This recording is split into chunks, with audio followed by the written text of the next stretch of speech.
Imagine walking into a luxury hotel, ready to spend millions, only to be mocked for your wealth. What happens next will not only shock you, but change the course of an entire industry forever. Stay tuned to see how a single moment of disrespect cost a billion-dollar company everything. The words hung in the air like a slap, loud, disrespectful, and echoed by the faint sound of someone nearby chuckling. The hotel clerk, a clean-shaven young white man with a smug smirk plastered across his face, held Danielle's Black American Express card between two fingers like it was counterfeit. His name tag read Trevor, and the arrogance in his voice wasn't just offensive, it was expensive. Tragically expensive. Danielle Pierce didn't flinch. She stood still, unbothered, her face unreadable, the kind of composure that only comes from living 1,000 battles and knowing you've won every one of them. She wasn't just any woman. She wasn't even just any CEO. Danielle was the CEO, the quiet storm behind Pierce Global Capital, one of the most influential private investment firms on the East Coast. She had walked into the Grand Region Hotel that afternoon after a cross-country flight from Los Angeles to New York City, dragging behind her a modest Louis Vuitton roller bag and a calm air of purpose. Her attire was sharp, tailored black suit, no flashy jewelry, no entourage. That's how she liked to move. Understated, observant, commanding without having to say a word. Her firm had been in talks to acquire the entire Grand Region hotel chain for the past 3 months. Valued at $2.8 billion, the deal had reached the final stages. All that remained was her personal visit, not to be pampered, but to see for herself how the brand operated. It was part of her due diligence, her signature move. Danielle believed that the way a company treated a nobody told you everything about their culture, more than any meeting room or PowerPoint presentation ever could. So she arrived unannounced, made no reservations under her name, and walked straight to the check-in desk. Trevor didn't know who she was. Or maybe he saw her, a black woman with natural curls pulled into a low bun, wearing minimalist makeup and confidence like armor, and assumed she couldn't possibly be someone who mattered. He barely made eye contact as he greeted her. "Checking in?" he asked, tapping keys without looking up. "Yes, I'd like a deluxe suite if available," Danielle said, her voice smooth but firm. "Sure, let me see." He glanced at her and raised an eyebrow as she handed him the black card.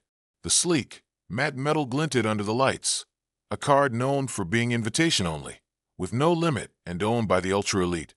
And that's when Trevor let out a dry laugh, loud enough for guests in line behind her to notice, loud enough for Danielle to hear the judgment in his tone before he even said the next part. "Is this even real? I've never seen someone like you with a black card," he said, holding it up like it was fake, like she had borrowed it from someone else. One woman behind Danielle raised her brows and gave a little loop. A man further back looked up from his phone to see what the fuss was about. A teenager even pulled out his phone, as if preparing for drama. Danielle didn't react. Not visibly. She simply looked at Trevor, her expression calm, controlled. But inside, she was documenting everything. The tone, the stares, the subtle smirks from people who didn't expect her to belong. Trevor didn't stop there. "I mean no offense, ma'am," he added, as if that magically excused the insult. "It's just, you don't see this card every day. Usually it's, older guys, suits, maybe NBA players." "Not really." He trailed off, finally sensing the air had shifted, but it was too late. Danielle reached forward, took her card back slowly, and said only one thing. "Run the card." Trevor hesitated. "Well, yeah, I can try, but run the card," she repeated. He inserted it into the machine. Approved. Instantly. No surprise there. Still, he seemed confused, even reluctant. "Okay, I guess we have a standard room available. You probably can't. I asked for the deluxe suite," she said, cutting him off. At that moment, the general manager, Kelly, a blonde woman in a crisp navy blazer, stepped out from the back office. She'd clearly been watching the interaction from behind the glass. She approached with a polite smile that didn't quite reach her eyes. "Is there a problem here?" she asked, her tone that brand of professional cold reserved for difficult customers. "No," Danielle said, her tone razor-sharp. Everything's crystal clear. Well, we do take card security seriously. We've had unusual attempts lately. But if everything's in order. Kelly glanced at Trevor, who looked increasingly nervous. Danielle turned to her, offered a short nod, and said, "Thank you. You've just confirmed everything I needed to know." And with that, she picked up her card, turned, and rolled her suitcase out of the lobby, leaving behind a front desk frozen in awkward silence. As she stepped into her black car waiting at the curb, she pulled out her phone. "Cancel the deal," she told her assistant on the other end. "We're not acquiring Grand Regent. Ever." Danielle didn't flinch. She didn't roll her eyes, didn't snap back, didn't do what most people would have done in her position. There was no raised voice, no sharp comeback, no dramatic reaction. Instead, she stood as still as a statue, calm, composed, and dangerously quiet. She looked at Trevor with a kind of focus that made the air around her feel colder. "Run the card," she said, with such poised control that it stopped the snickering from the guests behind her like a flipped switch. Trevor hesitated. His confidence from earlier suddenly wavered. That little smirk that had been dancing on his face was now replaced by something else, uncertainty. He looked at the black card in his hand again, this time a little more seriously, like maybe, just maybe, he'd made a mistake. But pride made him reckless. He shrugged slightly and said, "All right if you say so." He slid the card into the reader with unnecessary force. A single beep sounded. Then another. The screen flashed instantly, approved. No errors. No questions. No delays. The color drained slightly from Trevor's face, but he still tried to recover with a chuckle. "Okay, well, I guess it's real after all." He looked up at her with a sheepish grin, trying to smooth it over. "You'd be surprised how many people try to fake it." Danielle simply extended her hand. "Card, please." He returned it. She took it back without another word, sliding it smoothly into her wallet. Then, in that same calm, controlled tone, she said, "May I speak with the general manager?" Trevor blinked. Is there a problem?" "No," she replied, "but I'd like to speak to the general manager." Trevor fumbled with the phone behind the desk and muttered something into it. A few moments later, the glass door behind reception opened, and out stepped a tall, well-dressed woman with neatly curled blonde hair, clipboard in hand, and a forced smile etched onto her face. Her name tag read Kelly, General Manager. She approached with a stiff formality and said, "Is everything all right here? I heard there was some confusion." Danielle gave a slight nod, her expression unreadable. "Just clarifying a few things." Trevor jumped in quickly. "Yeah, I just had to confirm the card was legit, you know. We've had a few fakes recently." Kelly cut him off with a quick glance, then turned her attention back to Danielle. "I hope you understand, ma'am. We've had some situations recently with guests trying to, well, appear more affluent than they are. So we have to be cautious. We don't appreciate people trying to flex fake status here." That was it. The final nail in the coffin. Danielle paused. Then she did something that threw everyone off. She smiled. It wasn't a warm smile. It wasn't a friendly smile. It was the kind of smile that said, "You just messed up in ways you can't begin to imagine." She extended her hand and said, "Thank you. That confirms everything I needed to know." Kelly frowned, confused. "Excuse me." But Danielle had already turned, picked up her roller bag, and walked gracefully out of the lobby. Not a word more. Not an ounce of emotion. Just quiet precision. As soon as the glass doors closed behind her, she reached into her coat pocket, pulled out her iPhone, and pressed a single contact. "Ava, executive assistant." The line clicked. "Cancel the deal," Danielle said without missing a beat. "We're not acquiring the Grand Regent chain anymore." Ava's voice on the other end was stunned. "Wait, what happened? We're hours from signing." "I just walked into one of their flagship hotels," Danielle replied. "They judged me before I opened my mouth. Disrespected me. Assumed I didn't belong. That's the culture they've built. I'm not buying that." She opened the door to her chauffeured car, a sleek black Escalade waiting curbside, and slid inside. "They treated me like a scam artist," she continued. "I asked for the manager." She doubled down. "That's not just a bad employee, that's a broken culture." There was a pause on the line. Understood, Ava finally said. I'll notify legal and pull the plug. Good, Danielle replied. And let's start scouting the smaller boutique chains. Ones with potential. Ones that understand respect as no dress code, no color, and no card type. The car pulled away from the hotel, leaving the Grand Regent's golden doors and polished marble lobby in the rearview mirror, along with $2.8 billion in vanishing opportunity.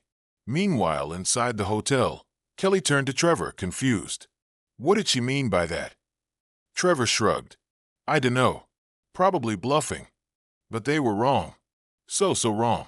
Because in less than 24 hours, their casual arrogance, that one smug moment, would ripple into corporate boardrooms, viral headlines, and a canceled deal that would shock the entire hospitality industry. Danielle didn't need to argue. She didn't need to yell. She had power, and she used it without ever raising her voice. What no one in that hotel knew, not Trevor at the front desk, not Kelly the general manager, not the snickering guests nearby, was that the woman they had just insulted wasn't some random customer. She wasn't trying to flex. She didn't need to. Danielle Pierce was the founder and CEO of Pierce Global Capital, one of the most powerful private investment firms in the world. Her company specialized in reviving luxury brands, hotel chains, fashion empires, even airline carriers, all of them once prestigious, now struggling, and desperate for a second chance. She didn't just invest in brands. She rebuilt them, turned them into juggernauts. And the Grand Regent hotel chain? They were supposed to be her next success story. Her firm had spent months analyzing the Grand Regent's potential. 76 properties across 12 countries, iconic architecture, once stunning service standards, but in recent years slipping. Their brand had become tired, out of touch, and culturally tone-deaf. Revenues were down. Reviews were mixed. Competitors were overtaking them. That's where Danielle came in. She didn't just throw money at a problem. She transformed cultures. And she had a unique strategy when deciding which brands to rescue. She tested them. Personally, Danielle believed you learned more from a single unfiltered interaction than from 1,000 pages of reports. So before any deal closed, she would quietly visit one of the properties, unannounced, dressed modestly, and request standard service. No entourage, no private advance team, no warning. And on this rainy Wednesday afternoon in New York, that test had played out in spectacular fashion, and the Grand Regent had failed, miserably. Back at Pierce Global's New York headquarters, a minimalist glass tower in Midtown, Danielle's presence was as still and commanding as ever. She walked into the boardroom where her executive team had gathered, some seated and others joining virtually from London, Tokyo, and San Francisco. On the sleek digital wall screen, the Grand Regent acquisition documents were queued, ready for final review. Everyone expected her to give the green light. Instead, she sat down at the head of the table, crossed her legs slowly, and said calmly, "We're pulling the plug." You could hear a pin drop. "What?" said Jordan Kim, her head of global strategy, blinking in disbelief. "The deal is basically signed. You've seen the numbers. We've got buyers, partners, press." "I went to the Grand Regent downtown," Danielle interrupted. "I checked in as a regular guest.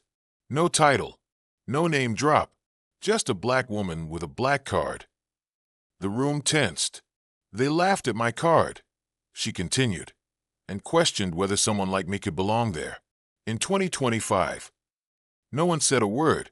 Danielle leaned forward slightly. "This isn't just about a rude front desk agent. It's not about one moment. It's about what that moment represents. A hotel is a mirror of its culture.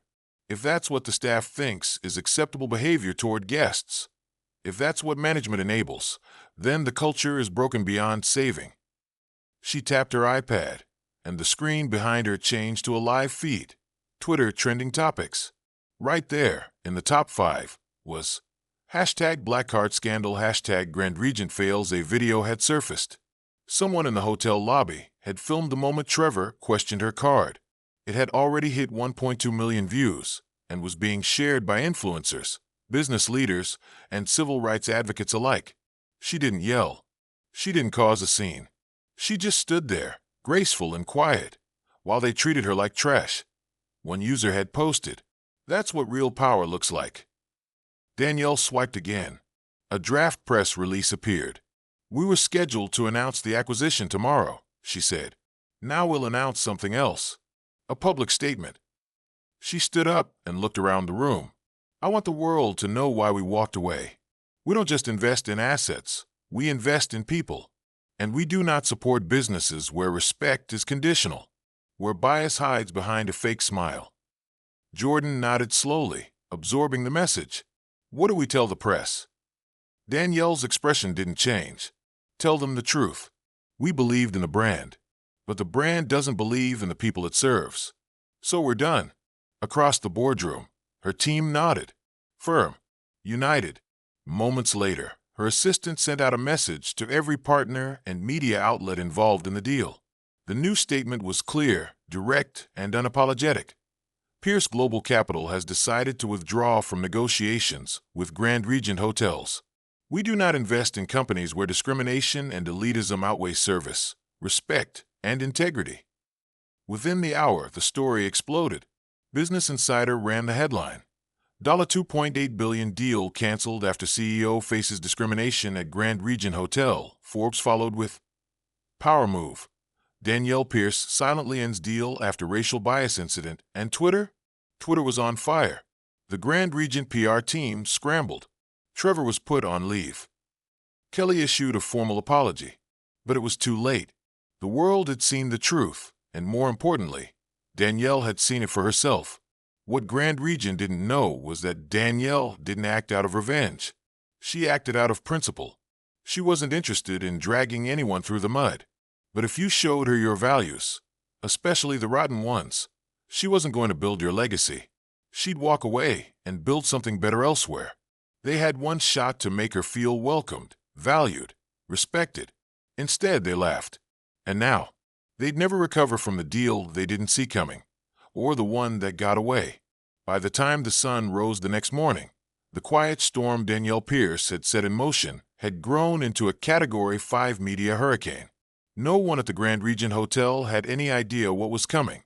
Not the executives sipping lattes in their corner offices. Not the regional directors checking spreadsheets. Not even Trevor, the smug receptionist who had sparked it all.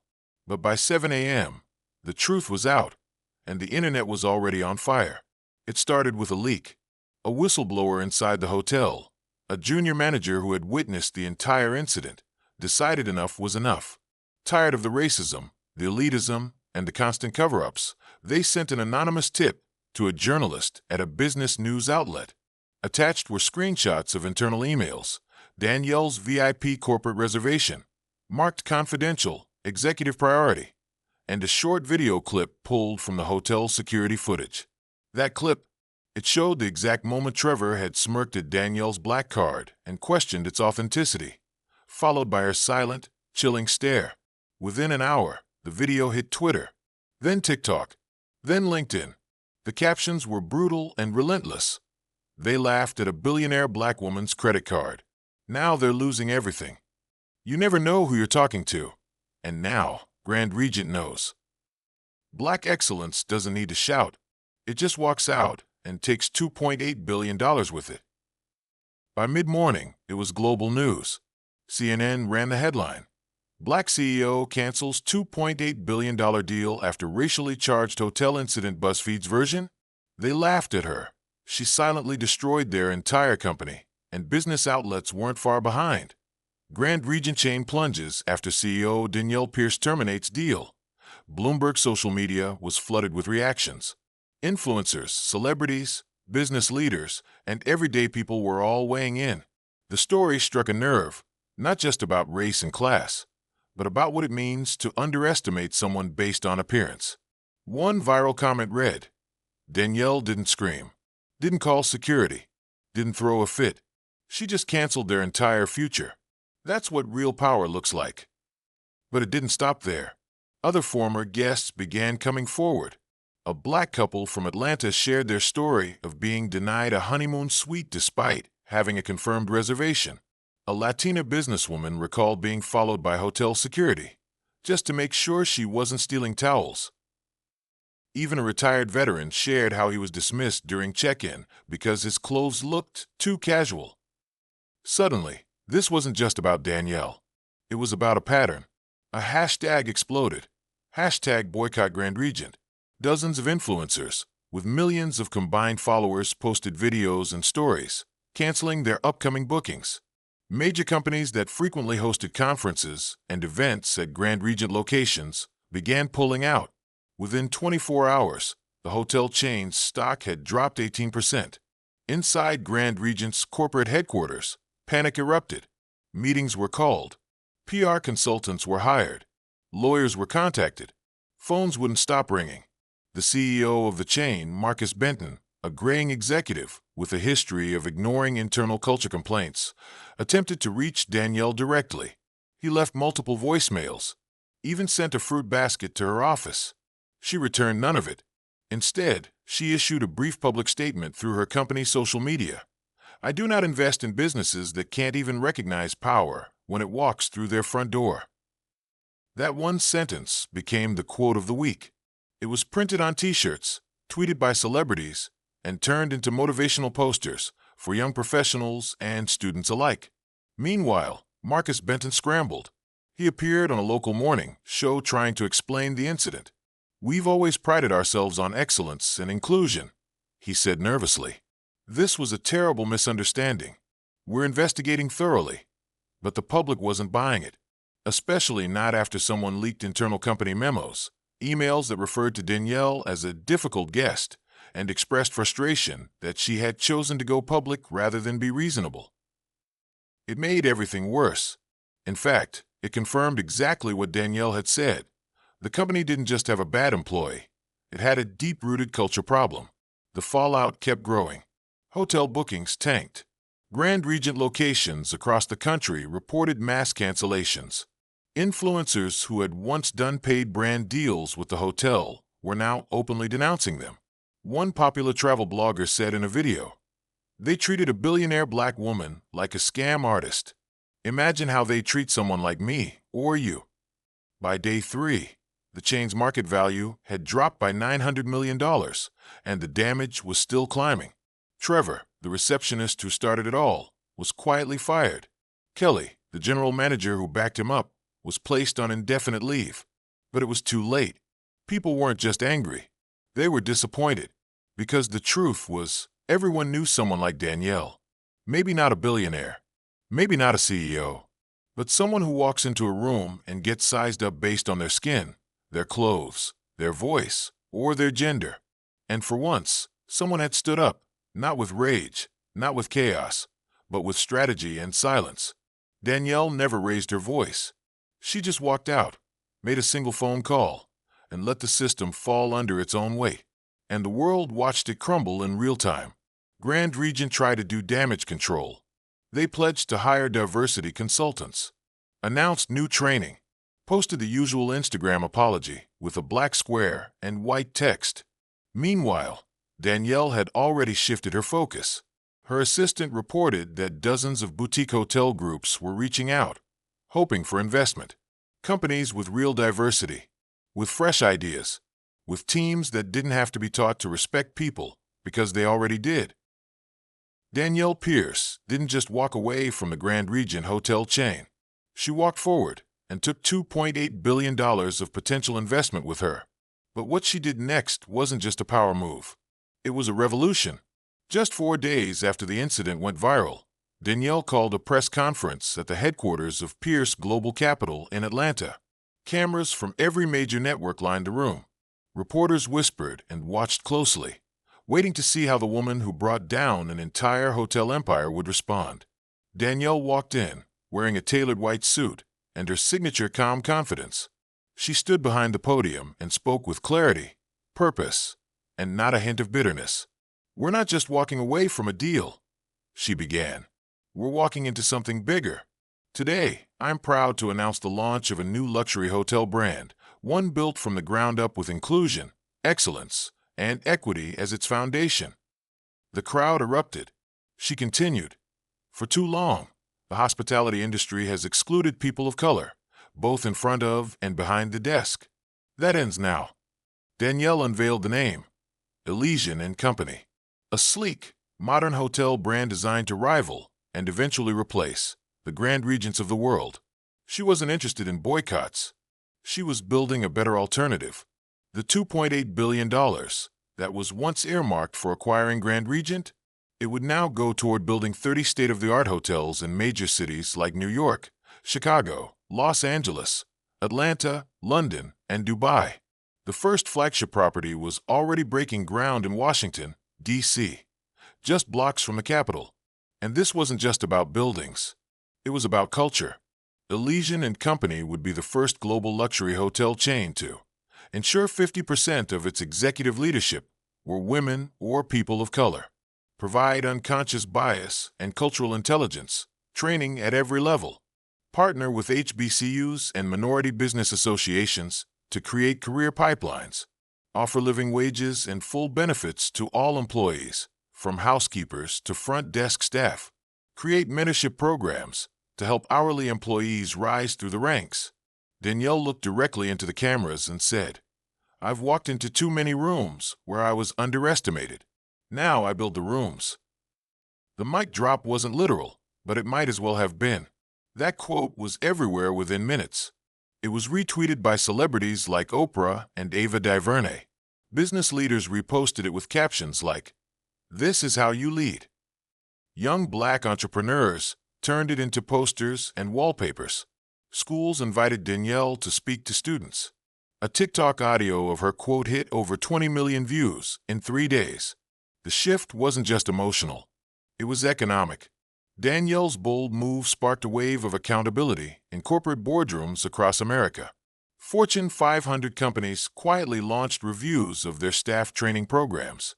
Internal memos about diversity suddenly gained new urgency. Hotel chains scrambled to update their hiring practices and social responsibility reports. Because the industry had learned one brutal truth: underestimating Black excellence doesn't just cost you money. It costs you legacy. Back at Grand Regent, the fallout continued. While their PR team tried to patch the bleeding with apologies and promises, the damage was deep. Industry insiders revealed that the chain had lost 2 major partnerships, including an airline that previously sent first-class guests to their hotels. The company's stock continued to slide. But worse than the numbers, they had lost their name. In the world of hospitality, reputation is everything. Trust, prestige, that feeling guests get when they walk through the door. And after what happened with Danielle, that feeling was gone, replaced with skepticism, disappointment, and a giant stain on their brand. Former guests began asking, what would Danielle do? Before booking their next stay. Meanwhile, Elysian and Company attracted an early wave of elite clients, Black business owners, multicultural influencers, LGBTQ+ advocates, and global citizens who had been waiting for a space that actually saw them. Danielle didn't build a hotel brand just for Black people. She built it for everyone who's ever been made to feel like they didn't belong. She hosted the grand opening gala in D.C. just 6 months later. The event was star-studded, luxurious, and above all meaningful. Black chefs catered the dinner. Black designers created the interiors. The keynote speaker? A 16-year-old girl from the south side of Chicago who dreamed of running her own hotel one day. Danielle had personally invited her after seeing a viral video of her presenting a school project on entrepreneurship. That night, standing in a glass ballroom overlooking the city, Danielle raised a glass and said, "This isn't revenge. This is restoration. We're not here because they failed. We're here because we believed in something better." The crowd applauded. Some cried. Many left inspired. And Danielle? She didn't bask in the applause. She just kept building. She invested in training centers, mentorship programs, scholarships for students pursuing hospitality management. She turned what was meant to be a billion-dollar acquisition into a billion-dollar movement. A movement that said, we will no longer beg for seats at the table. We'll build our own, with room for everyone. In interviews, Danielle often downplayed the personal slight she experienced that day at Grand Regent. When asked about Trevor, the receptionist, she simply said, "He was just a spark." But the fire?